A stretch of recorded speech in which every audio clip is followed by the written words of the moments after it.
Raja kecewa, dua pelaku pengancaman pembunuhan di Malaysia dibebaskan. Grup band Raja merasa kecewa lantaran dua pelaku pengancaman pembunuhan di Malaysia dibebaskan.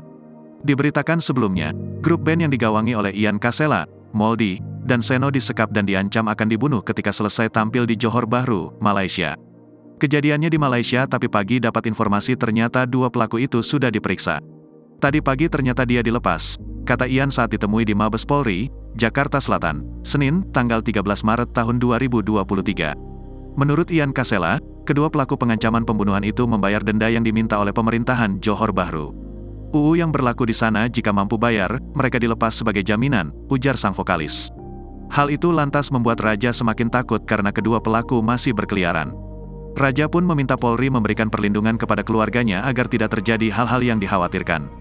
Kami diarahkan ke Mabes Polri untuk meminta diberikan perlindungan ke keluarga dan anak istri kami, kata Ian.